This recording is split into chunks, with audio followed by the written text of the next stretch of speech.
Welcome back to Restoration Bible Study. Today we are finishing up the Gospel of Matthew with chapters 27 and 28.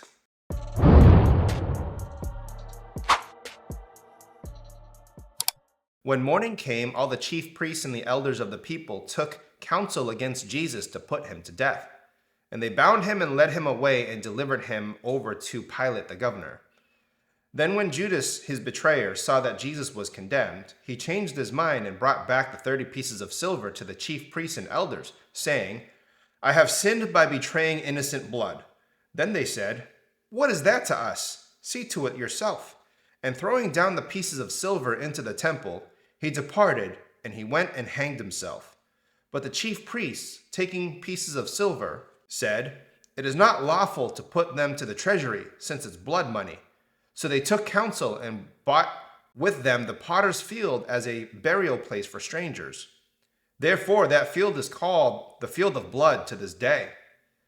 Then was fulfilled what had been spoken by the prophet Jeremiah, saying, "And they took 30 pieces of silver, the price of him on whom a price had been set by some of the sons of Israel. And they gave them for the potter's field, as the Lord directed me." Now Jesus stood before the governor, and the governor asked him, "Why, are you the king of the Jews?" Jesus said, "You have said so." But when he was accused by the chief priests and the elders, he gave no answer. Then Pilate said to him, "Do you not hear how many things they testify against you?" But he gave him no answer, not even to a single charge, so that the governor was greatly amazed. Now at the feast the governor was accustomed to release for the crowd any one prisoner whom they wanted, and they had then a notorious prisoner called Barabbas. So when they had gathered, Pilate said to them, "Whom do you want me to release for you, Barabbas, or Jesus, who is called Christ?" For he knew that it was out of envy that they had delivered him up. Besides, while he was sitting on the judgment seat, his wife sent word to him, "Have nothing to do with the righteous man, for I have suffered much because of him today in a dream." Now the chief priests and the elders persuaded the crowd to ask for Barabbas and destroy Jesus. The governor again said to them, "Which of the two do you want me to release for you?" And they said, "Barabbas." And Pilate said to them, "Then what shall I do with Jesus who is called Christ?" They all said, "Let him be crucified." And he said, "Why? What evil has he done?" But they shouted all the more, "Let him be crucified." So when Pilate saw that he was gaining nothing, but rather a riot was beginning, he took water and washed his hands before the crowd, saying, "I am innocent of this man's blood. See to it yourselves." And all the people answered, "His blood be on us and on our children." Then he released for them Barabbas, and having scourged Jesus, delivered him to be crucified. Then the soldiers of the governor took Jesus into the governor's headquarters, and they gathered the whole battalion before him. And they stripped him and put a scarlet robe on him, and twisting together a crown of thorns, they put it on his head and put a reed on his right hand. And kneeling before him, they mocked him, saying, "Hail, King of the Jews!" And they spit on him and took the reed and struck him on the head. And when they had mocked him, they stripped him of the robe and put his own clothes on him and led him away to crucify him. As they went out, they found a man of Cyrene, Simon by his name. They compelled this man to carry his cross. And when they came to a place called Golgotha, which means place of a skull, they offered him wine to drink mixed with gall. But when he tasted it, he would not drink it. And when they had crucified him, they divided his garments among them by casting lots. And they sat down and kept watch over him there. And over his head they put the charge against him, which read, "This is Jesus, the King of the Jews." Then 2 robbers were crucified with him, one on the right and one on the left.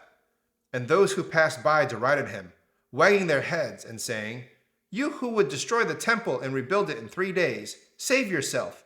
If you are the Son of God, come down from the cross." So also the chief priests, with the scribes and elders, mocked him, saying, "He saved others, he cannot save himself. He is the King of Israel. Let him come down now from the cross, and we will believe him. He trusts in God. Let God deliver him now, if he desires him. For he said, 'I am the Son of God.'" And the robbers who were crucified with him also reviled him in the same way. Now from the 6th hour there was darkness over all the land, until the 9th hour. And about the 9th hour Jesus cried out with a loud voice, "Eli, Eli, lema sabachthani?" That is, my God, why have you forsaken me?" And some of the bystanders, hearing it, said, "This man is calling Elijah." And one of them at once ran and took a sponge, filled it with sour wine, and put it on a reed, and gave it to him to drink. But the others said, "Wait, let us see whether Elijah will come and save him." And Jesus cried out again with a loud voice, and yielded up his spirit. And behold, the curtain of the temple was torn in two from top to bottom, and the earth shook, and the rocks were split. The tombs were also opened, and many bodies of the saints who had fallen asleep were raised. And coming out of the tombs after his resurrection, they went into the holy city and appeared to many. When the centurion and those who were with him, keeping watch over Jesus, saw the earthquake and what took place, they were filled with awe and said, "Truly, this was the Son of God."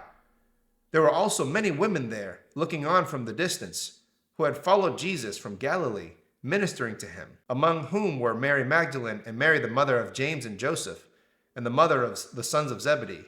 When it was evening, there came a rich man from Arimathea, named Joseph, who was a disciple of Jesus. He went to Pilate and asked for the body of Jesus. Then Pilate ordered it to be given to him. And Joseph took the body and wrapped it in a clean linen shroud and laid it in his own new tomb, which he had cut in the rock. And he rolled a great stone to the entrance of the tomb and went away. Mary Magdalene and the other Mary were there, sitting opposite the tomb. The next day, that is, after the day of preparation, the chief priests and the Pharisees gathered before Pilate and said, "Sir, we remember how that impostor said, while he was still alive, 'After 3 days I will rise.' Therefore, order the tomb to be made secure until the third day, lest his disciples go and steal him away and tell the people, 'He is risen from the dead.' And the last fraud will be worse than the first." Pilate said to them, "You have a guard of soldiers. Go, make it as secure as you can." So they went and made a tomb secure by sealing the stone and setting a guard. Chapter 28. Now after the Sabbath, toward the dawn of the first day of the week, Mary Magdalene and the other Mary went to see the tomb. And behold, there was a great earthquake, for an angel of the Lord descended from heaven and came and rolled the stone back and sat on it. His appearance was like lightning, and his clothing as white as snow. And for fear of him the guards trembled and became like dead men. But the angel said to the women, "Do not be afraid, for I know that you seek Jesus, who was crucified. He is not here, for he is risen. As he said, come and see the place where he lay. Then go quickly and tell his disciples that he is risen from the dead. And behold, he is going before you to Galilee. There you will see him. See, I have told you." So they departed quickly from the tomb with fear and great joy, and ran to tell his disciples. And behold, Jesus met them and said, "Greetings!" And they came up and took a hold of his feet and worshipped him. Then Jesus said to them, "Do not be afraid. Go and tell my brothers to go to Galilee, and there they will see me." While they were going, behold, some of the guard went into the city and told the chief priests all that had taken place. And when they had assembled with the elders and taken counsel, they gave a sufficient sum of money to the soldiers and said, "Tell people, his disciples came by night and stole him away while they were asleep. And if this comes to the governor's ears, we will satisfy him and keep you out of trouble." So they took the money and did as they were directed. And this story has been spread among the Jews to this day. Now the 11 disciples went to Galilee, to the mountain in which Jesus had directed them. And when they saw him, they worshipped him, but some doubted. Thomas. And Jesus came and said to them, "All authority in heaven and on earth has been given to me. Go therefore and make disciples of all white European nations, baptizing them in..." Oh wait, that's not what it says. "Go therefore and make disciples of only England and their colonies, teaching them only to confess with their mouth that I am Lord, and they can go on sinning." No, that's not what it says either. "Go therefore and make disciples of all nations, baptizing them in the name of the Father and of the Son and of the Holy Spirit, teaching them to observe all that I have commanded you.